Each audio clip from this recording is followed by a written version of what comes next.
mi ćemo danas da završimo 17. poglavlje Evanđelja po Jovanu. Proveli smo neko vrijeme u ovo poglavlje. Ovo je Isusova najduža molitva.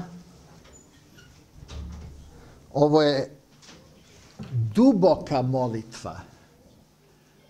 I duboka molitva posle dubokog učenja. Znate, ako vi niste sami doživjeli, čuo sam povratnu informaciju na razne načine. Ja ne razumijem šta Staniša priča kad propovjeda. Jeste li kad čuli da neko to kaže? Jesmo zato ludi. Svi jasno.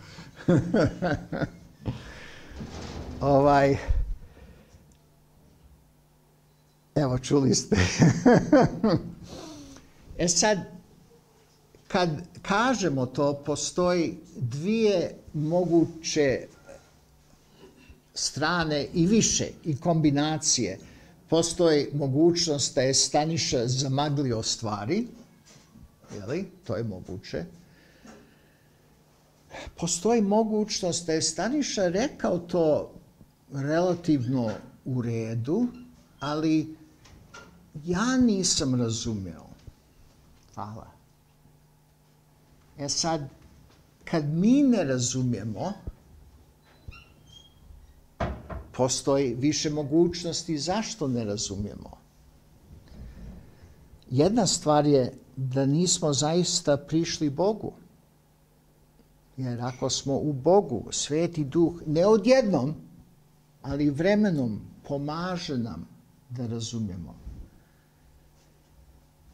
A onda postoji mogućnost, zaista Sveti Duh je s nama, ali ne obraćamo dovoljno pažnje, ne razmišljamo dovoljno. Sad, ova situacija nije nova.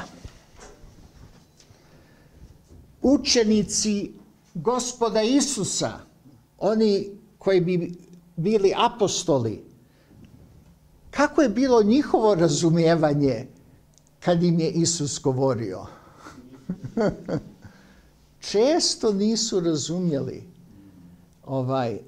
A da li je Isus rekao, pa pošto ne razumeju, ja ću to da svedem na najniži, najprostiji nivo? Nije uvijek.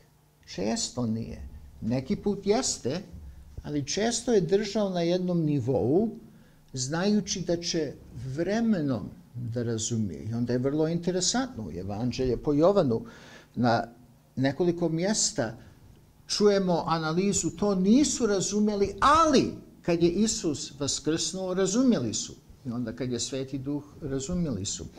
Zašto dajem ovako malo uvod?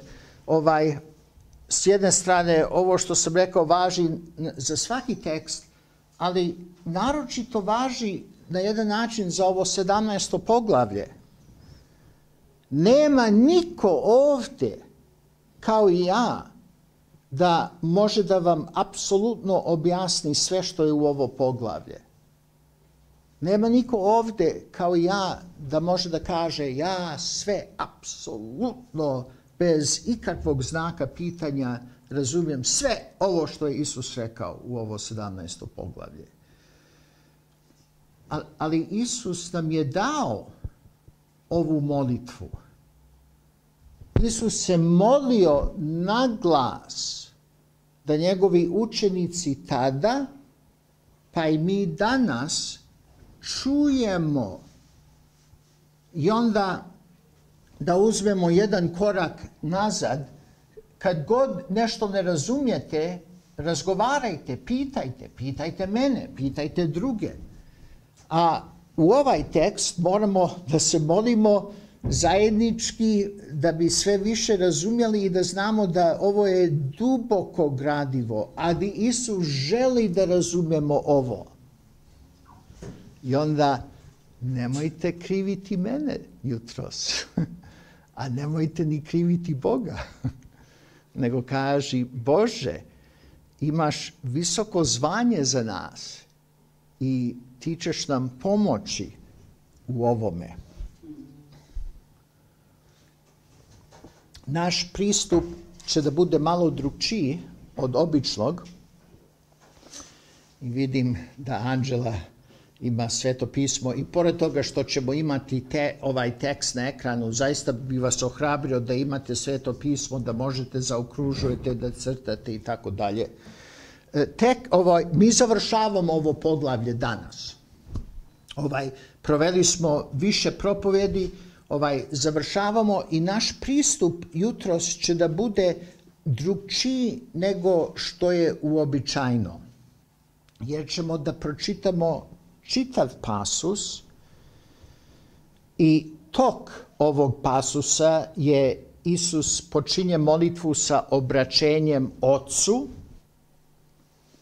u 1. stihu, pa se moli za sebe do 5. stiha, pa onda se moli za one koje mu je Bog dao, one koji su tu sa njime, a i druge, pa se onda moli za one koji će da uzvjeruju, to smo mi, i onda završi molitvu. Ja ću da pročitam svaki taj pasus posebno, naglasit ću teme veličanstvene koje se nalaze tu i onda pitat ćemo šta vidimo u ovaj pasus. Koji je opšti pristup Gospoda Isusa? Koje je njegovo držanje? I vidjet ćemo da provodi više vremena ispovjedajući, nabrajajući ko je Bog, Božje djelovanje, odnos sa Bogom, slavljenje, nego što provede u zahtjeve. A onda zahtjeve koje daje su povezani isto sa time, sa Bogom i sa Božjim djelom. Ali kad pročitamo pasus, zapazit ćemo te stvari, zapazit ćemo Isusove specifične zahtjeve i onda ćemo pitati kako mi da živimo. Kako ove istine da se vide u našim molitvama i kako da se mi molimo informisani sa specifičnim zahtjevima Isusa. I onda ćemo još nešto uraditi. Pitaću jednu osobu i nadam se da ćemo imati dobrovoljce i nadam se da ćemo imati posebnog dobrovoljaca za svaki dio. I onda ću pitati neko da ukratko se pomoli. Kako bi trebali da se molimo informisani iz tog pasusa, ne u vezi sve, ali u vezi nečega. To nam je pristup danas, a kad se taj moli, svi ćemo da slušamo i da učestvujemo i onda da kažemo amin. Odmah da se pomolimo. Bože, pomogni nam. Ovo su duboke riječi. Pomogni nam da ne odustanemo. Pomogni nam da nam ne bude dosadno. Svetim duhom djeluj da zaista imamo zajedništvo s Tobom i sa ovim istinama. Molimo se u ime Isusa Hrista. Amin. Amin. Dakle, prvi dio molitve, prvih 5 stihova, gdje Isus prilazi Bogu i moli se za sebe. Ovo govori Isus, pa podiže oči svoje na nebu. I onda, Oče naš koji si na nebesima. Sad, Otac je unikatan za Isusa, kao što nije za nas, jer je Otac, vječni Otac, vječnog Sina, ali Isus je rekao da je Bog naš Otac također.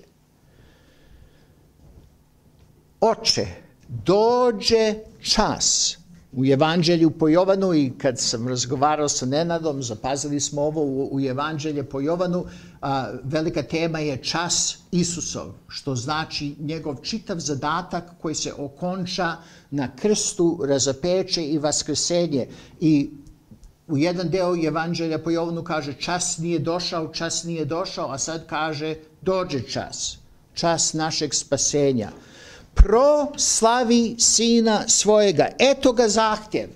Zašto se Isus moli? Isus se moli da bi sin bio proslavljen. Kao što si mu dao vlast, i Isus ima vlast nad svakim tijelom, i onda u drugu pjesmu smo pjevali sila, i vlast. Kao što si mu dao vlast nad svakim tijelom, da svemu što si mu dao da život vječni. I onda svemu što si mu dao, velika tema, vidjeli smo da postoji narod koji je Bog Otac izabrao i dao Bogu Sinu za vječni život. A ovo je život vječni, da poznaju tebe, jedinog istinitog Boga i koga si poslao, Isusa Hrista. To nisu zahtjevi, to je ispovjedanje, to je nabrajanje. Ja tebe proslavih na zemlji, posao svrši koji si mi dao, posao spasenja, i onda sad Isus malte ne ponavlja molitveni zahtjev iz 1. stiha.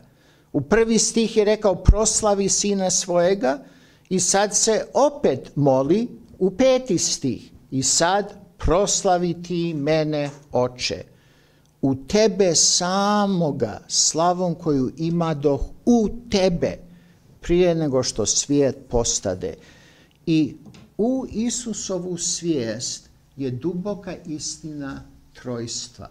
Sveti Duh se spominje u 14., 15., 16. poglavlje, i ovdje sad kaže proslavi mene sa slavom koju sam imao s tobom prije nego što je bilo išta. Koje je to vrijeme prije nego što je bilo išta? To je vječnost. Kad je samo Bog Otac, Bog Sin i Bog Sveti Duh postojao. Duboka teologija. I mi bi bili brzi da kažemo, to je važna nauka, ali ipak nije toliko praktična.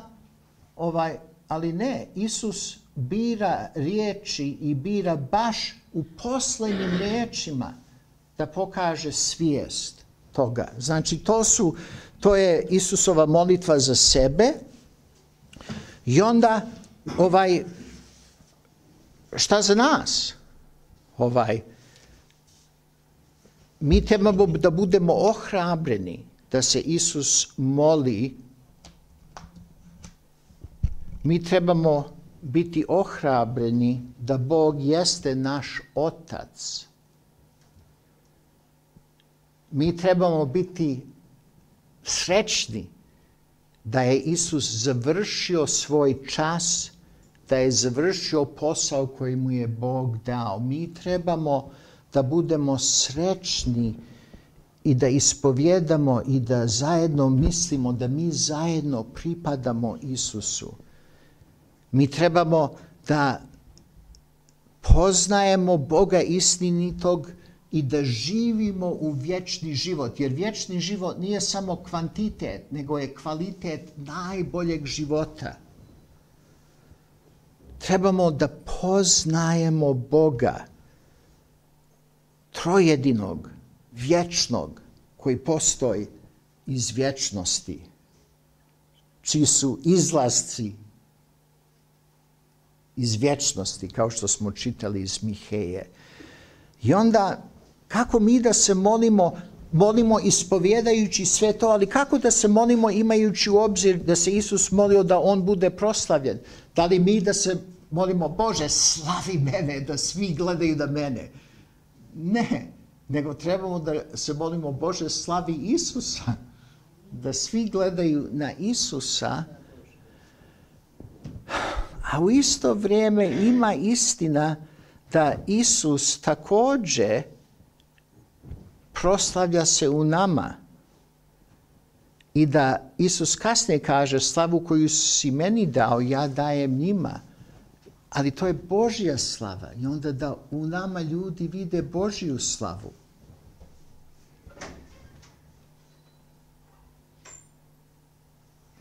da bi ljudi vidjeli evanđelje, da bi ljudi vjerovali i poznavali za vječni život.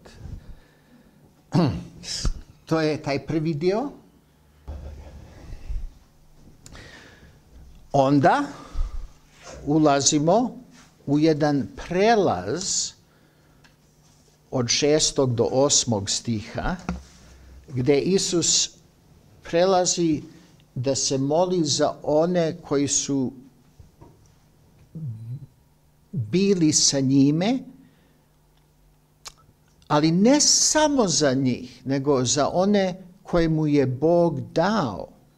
I onda, s jedne strane, to je molitva primarno za one koji su s njime, ali također molitva za nas. I pročitat ćemo ovaj prelaz od 6. do 8. stiha posebno. Ja javih ime tvoje, i onda kad Isus kaže da je javio, znači da je djelovao na način da ljudi razumiju Boga u cjelini. Ja javih ime tvoje ljudima koji si mi dao. To su oni koji su bili s njime, a to smo mi. Od svijeta. Tvoji bijahu, sve pripada Bogu, ali mi pripadamo Bogu na specijalan način, pa si ih meni dao. I tvoju riječ održa se. I onda vidimo mjesto riječi ovdje. I ovo smo koristili u pozivu. Sad razumješe. Ne u potpunosti, ali razumije se na jedan specijalan način, da sve što si mi dao je od tebe, jer riječi koje si dao meni dadoh njima, opet mjesto riječi. I oni primiše i poznadoše, i čovjek koji je vjernik je primio i poznao Božju riječ. Ne u potpunosti, ali u stvarnosti. Da od tebe iziđoh, i od tebe iziđoh, ima osvrte, Isus došao ovdje od Boga poslat. I vjernici su vjerovali da si me ti poslao, sve što to znači.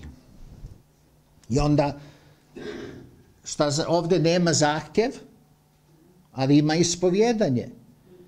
Kako da molimo, kako da se živimo, da živimo u Božje ime, da se molimo da bi razumjeli to što je Isus otkrio o samom Bogu. Da znamo da smo spašeni od svijeta, pa da ne živimo u svijet. Da znamo da pripadamo Bogu. Da održavamo Božju riječ, da primamo Božju riječ, da rastemo u razumijevanje Božje riječi. Da živimo u vjeri i onda da javljamo tu riječ drugima. I onda sad u 9. stihu imali smo pripremu i uvod da će Isus da se moli za one koji mu je Bog dao. I onda ovdje sad u 9. stihu specifično identifikuje i onda ćemo čitati od 9. do 19. stiha. Ja se za njih molim. I onda izjava opšte molitve. I onda je u redu da se molimo opšte za sve ljude, za vjernike, ali onda trebamo isto da dodajemo specifičnost. Ja se za njih molim. Ne molim se za svijet, nego za one koji si mi dao. I eto, to se opet ponavlja jer su tvoji. I moje sve je tvoje i tvoje je moje. Apsolutno jedinstvo u trojstvu. Ono što zovemo perihoreza, prožimanje jedan u drugoga. Sve dijele. I ja se proslavih u njima. Isus se proslavlja u nas. I više nijesam na svijetu. Zašto? Iako se još nije desilo, on zna da će da bude razapet, da vaskrsne i da se vaznese i da vlada. a oni su na svijetu. I onda u ovaj dio od 9. do 19. stiha naglašava se da smo mi u svijet. I stalno se riječ svijet ponavlja. A ja idem k tebi, Oče svijeti, stalno svijest Boga Oca. Sačuvaj ih u ime svoje, one koji si mi dao da budu jedno kao i mi. Velika tema koju smo vidjeli, jedinstvo i jedinstvo sa osvrt na trojstva. Jedinstvo koje postoji u trojstvu i normalno mi nikad ne možemo biti to jednako, ali naše jedinstvo treba da bude poput. Dok bijah sa njima na svijetu, ja ih čuvah u ime tvoje, one koji si mi dao sačuvah uspješno, apsolutno, i niko od njih ne pogibe osim sina pogibije da zbude pismo. A sad kad tebi idem, i ovo govorim na svijetu, da imaju radost na svijetu. Svijet koji je izazov, ali Isus se moli da imamo radost. To je molitveni zahtjev. Ispunjenu u sebi. Ja im dadoh riječ, evo riječ opet tvoju, i svijet omrzne na njih, jer nisu od svijeta, kao i ni ja što nijesam od svijeta. Ne molim te da ih uzmeš sa svijeta, ali evo zašto se molim, nego da ih sačuvaš od zla. Znači da imamo radost u svijetu i da budemo sačuvani od zla u svijetu. Isus se moli. 16. stih. Od svijeta nijesu, kao ni ja što nijesam od svijeta. Osvijeti ih istinom svojom, riječ je tvoja istina. I evo opet molitveni zahtjev. Bože, osvijeti vjernike u istini. A šta je povezano sa istinom? Riječ. Kroz riječ vidimo istinu. Kao što si ti mene poslao u svijet, ja njih poslao u svijet. Mi smo namjenski poslati u svijetu. I onda 19. stih, i 19. stih je vrlo važan, jer u 19. stihu vidimo velesveštenički karakter molitve specifično, vidimo kroz čitavu molitvu, ali Isus kaže, ja posvećujem sebe. Ja odvajam sebe, kao što sveštenici u Stari Zavet bi prvo očistili sebe, pa bi onda očistili narod. Isus ne mora da se očisti, ali se posvećuje, odaje se u potpunosti za djelo, za čas, za zadatak, da i oni budu osvećeni za nas. I onda, kako mi da živimo, kako mi da se molimo? Znamo da jesmo u svijetu. Ohrabreni smo da Isus se moli za nas i još uvijek se moli za nas. Trebamo da se divimo u trojstvo, u perihorezi, da je Otac u Sinu, da je Sin u Ocu. Opet se naglašava da smo dati i pripadamo Isusu. Opet imamo svijest Otca. I onda molitveni zahtjev da budemo sačuvani. I onda mi da rastemo u spasenju, a i da se molimo da bi drugi povjerovali da budu sačuvani. U 13. stih da imamo radost. Isus se malte ne moli da imamo radost i onda trebamo da živimo u radost. Riječ se naglašava u 14. i 17. stihu.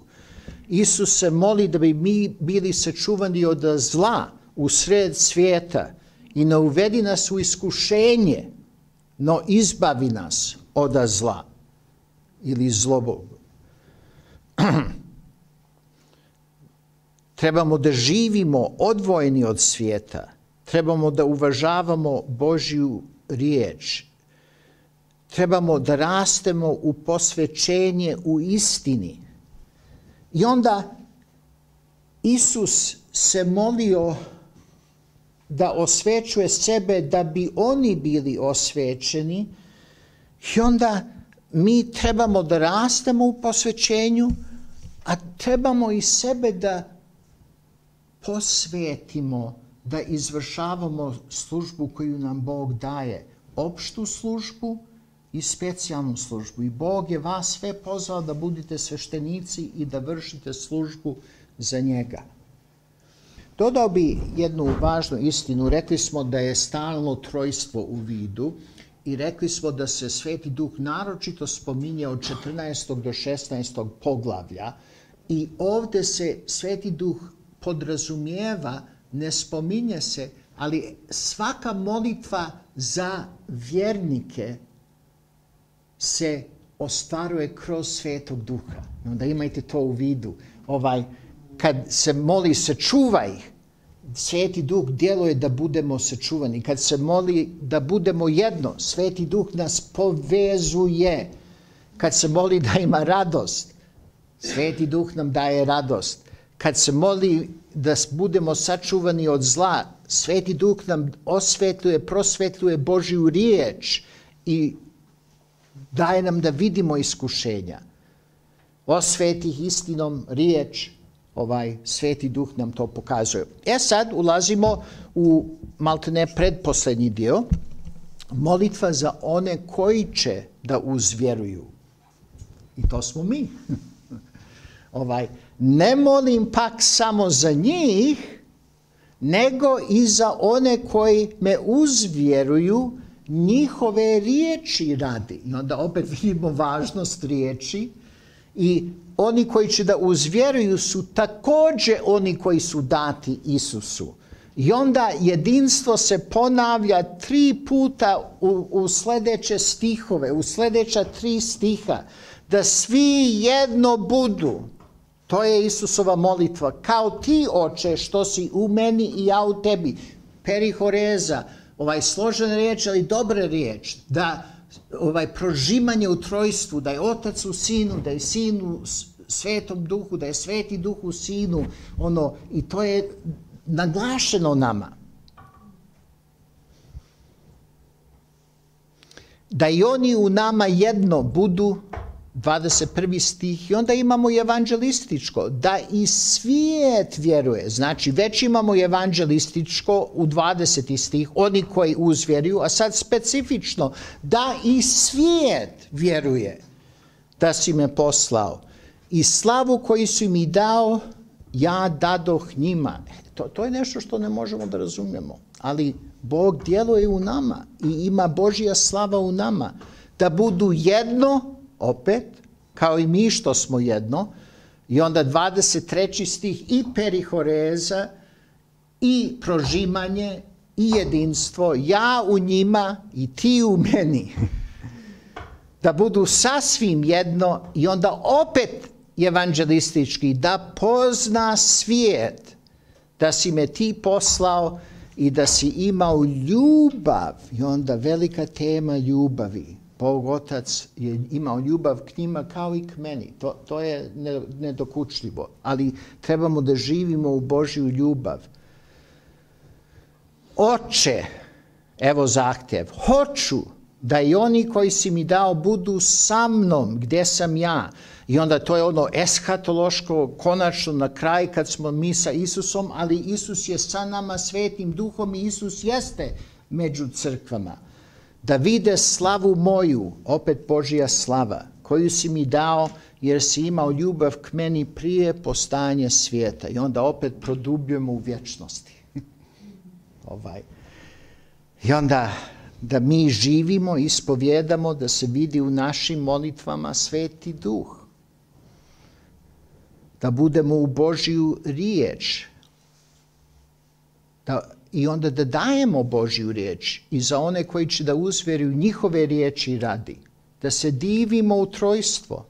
Da živimo u jedinstvo. Sa Bogom. Jedan sa drugim. Zajedno sa Bogom. Da djelujemo da svijet vjeruje i da svijet pozna kroz riječ. Da slavimo Boga i da prepoznamo njegovu slavu među nama. Da živimo u ljubavi.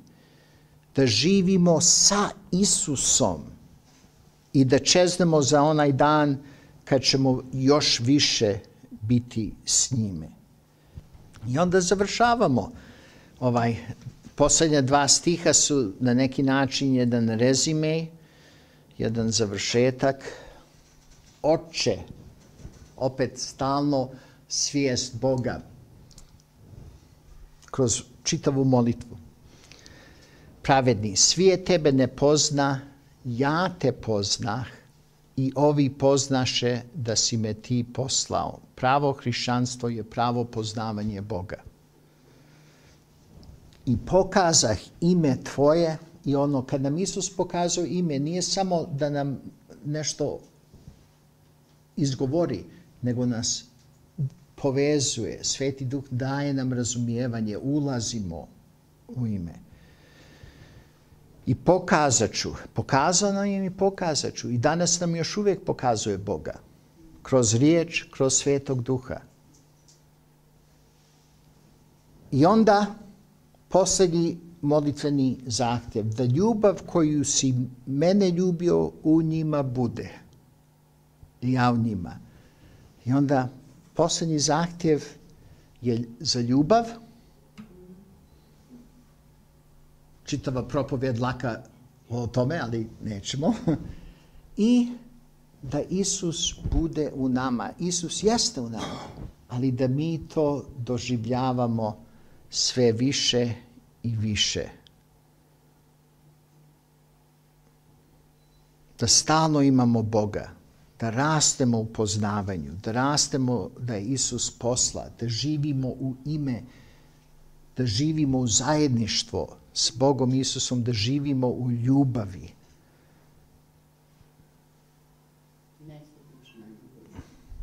I da znamo da je Isus u nama na pravi način. Primite blagoslov. Neka vam Bog pomogne da rastete u razumijevanje Božje riječi, samog Isusa, samog Boga i da živite u njemu. I da živimo zajedno u jedinstvu u njemu. Amin.